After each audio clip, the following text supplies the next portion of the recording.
పూరా లోకల్. అక్క నిన్న రాత్రే ఫోన్ చేసిర్రు, నాకు బిల్లు వచ్చేది ఉంది, నీకు బిల్లు ఇయ్యం ఏమియ్యం అటు పోతే అని చెప్పిండ్రు. అయినా సరే ఎదిరించి ఇవాళ నేను ఈ సభకు మీ దగ్గరకు వచ్చినా అని వారి యొక్క పోరాట పటిమను చూపించినందుకు ఆ తమ్ముళ్ళకు కూడా ధన్యవాదాలు చెప్తా ఉన్నా. అట్లనే ఇంకా చాలా మంది మాట్లాడుకుంటా అన్నారు, అక్క ఫోన్లు చేసి బెదిరిస్తున్నారని చెప్పి.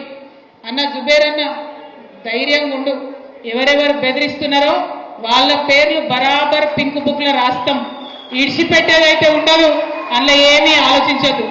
కేసీఆర్ సార్ మంచోడు కావచ్చు, నేను కొంచెం రౌడీ టైపే, ఎట్టి పరిస్థితిలో ఇడిచిపెట్టుడు ఉండదు.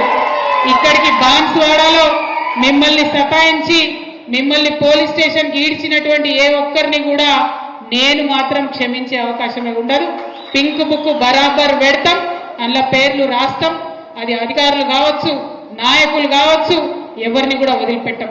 ఎందుకంటే మనం అధికారంలో ఉన్నప్పుడు అరాచకం చేయలేదు, ప్రజలకు మంచి చేసినాం, అభివృద్ధి చేసినాం. ఇవాళ మీరు పార్టీ మారినంత మాత్రాన ఈ గులాబీ కండువానేదో గదరించి పెడదాం, భయపెట్టించి పెడదాం అనుకుంటే మీ తాట సప్పులకు భయపడేవాళ్ళు ఎవరు లేరు.